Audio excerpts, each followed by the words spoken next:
Hello. ठीक है, आज मैं फिर से आपको स्टडी टिप्स के बारे में बताने जा रही हूँ। ठीक है, इस वाले स्टडी टिप्स को भी मैं खुद फॉलो करती हूँ, इसलिए आपको एक क्लियर बता रही हूँ। मतलब थोड़ा सा आपको हो सकता है समझ में ना आए, तो 2 से 3 बार इस वीडियो को देख लेना, समझ में आ जाए। ठीक है, तो स्टार्ट करते हैं।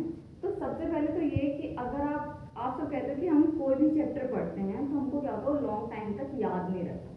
सबसे बड़ी प्रॉब्लम होती है, हर बच्चे की समस्या है ये लॉन्ग टाइम तक इस चीज़ को याद कैसे रखें, और याद रखें तो रखें, उसके उसके वर्ड्स हम कैसे याद रखें, उसकी डेफिनेशन को कैसे याद रखें।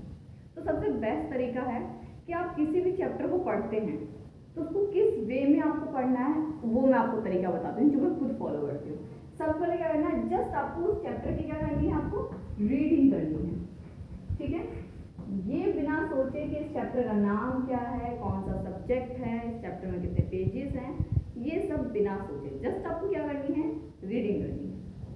कोई सा भी चैप्टर हो, हिंदी में, इंग्लिश में, मैथ्स में नहीं कर सकते, मैथ्स में क्वेश्चन होते हैं। ठीक है, तो आपको क्या करना है, रीडिंग करनी है चैप्टर की। और रीडिंग जब आप चैप्टर की करते हैं फर्स्ट टाइम में, ठीक है, आपने पहली बार क्या किया, चैप्टर की रीडिंग कर ली। सेकेंड टाइम में आपने इसमें 10 मिनट का ब्रेक ले लिया। ठीक है, फिर आपको खुद ब खुद इंटरेस्ट थोड़ा सा 10 मिनट के बाद आप क्या करो, इसी चैप्टर को दोबारा से रीड करो। बट इसमें आपको क्या ढूंढना है, इसमें आपको क्वेश्चंस ढूंढने हैं। क्या आपको ढूंढने हैं, क्वेश्चंस ढूंढने हैं, जितने ज्यादा हो सकते हैं। ठीक है, जितने ज्यादा क्वेश्चंस आपको ढूंढने हैं, मतलब कि छोटे से छोटे क्वेश्चंस, बड़े से बड़े क्वेश्चन, और जितने आपको लगते हैं क्वेश्चन टफ है, एज अ टीचर बन जाओ उसमें आप, कि बच्चों को ये भी देना है तो ये भी क्वेश्चन ढूंढ लेते हैं, ये भी देना है तो ये भी डाल देते हैं। मतलब जितने ज़्यादा क्वेश्चन फाइंड आउट कर सकते हो तो आप करो। टारगेट बनाओ 100 क्वेश्चन का। ठीक है, टारगेट आपने बनाया 100 क्वेश्चन का, और आप इस क्वेश्चन को ढूंढने के चक्कर में इसी चैप्टर को 3 बार और पढ़ लो। ठीक है, क्लियर है। तो अभी आपने 3 बार इस चैप्टर को और भी ज़्यादा पढ़ लिया। अब हमें क्या करना है कि हमने जो क्वेश्चन ढूंढे, इन क्वेश्चंस के बाद हमें क्या ढूंढने हैं, इनके आंसर्स ढूंढने हैं। क्या हमें ढूंढने हैं, इनके आंसर्स ढूंढने हैं। और आंसर्स हमें 2 तरीके से आंसर ढूंढने हैं। पहले तो शॉर्ट आंसर ढूंढने हैं। ठीक है, शॉर्ट आंसर से रिलेटेड फिर आपको लॉन्ग आंसर्स ढूंढने हैं। ठीक है, लॉन्ग आंसर्स के साथ साथ आपको उसके कंक्लूजन्स भी निकालने हैं। ठीक है, तो इससे क्या होगा, इससे आपको क्वेश्चन के जो आंसर्स ढूंढोगे तो इसमें भी आप चैप्टर को 4 से 5 बार और पढ़ लोगे। ठीक है, तो अगर आप आंसर्स ढूंढ रहे हैं तो इस चैप्टर को आपने क्या कर लिया, 4 से 5 बार और इस चैप्टर को आपने पढ़ लिया।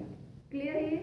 ठीक है, अब हम आगे बढ़ते हैं कि अब हमने इतना, फिर आपने क्या किया, ये जो क्वेश्चन आपने क्वेश्चन ढूंढा, आंसर ढूंढा, इसके बाद आप खुद के लिए टेस्ट के लिए क्वेश्चन फाइंड आउट करोगे इसी चैप्टर के, और 20 क्वेश्चंस निकालोगे।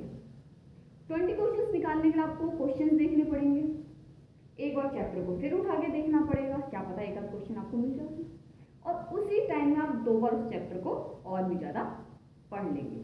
ठीक है, तो अभी तक हमने क्या किया, खुद के लिए टेस्ट के लिए हमने क्या निकाले, क्वेश्चंस निकाले इसी चैप्टर के। ठीक है, और 2 बार इस चैप्टर को और पढ़ लिया। तो अभी तक हम इस चैप्टर को कितनी बार पढ़ चुके हैं, जस्ट हम इसको काउंट करते हैं। 1 और 3 कितने हो गए, 4 और 4 8 और 2, मतलब एक चैप्टर को मैं अभी तक हम 10 बार पढ़ चुके हैं। और 10 बार आप किसी भी चैप्टर को पढ़ लो, मैं मान ही नहीं सकती वो चैप्टर आपके दिमाग से निकल जाए। ठीक है, और साथ साथ में एक चीज और आप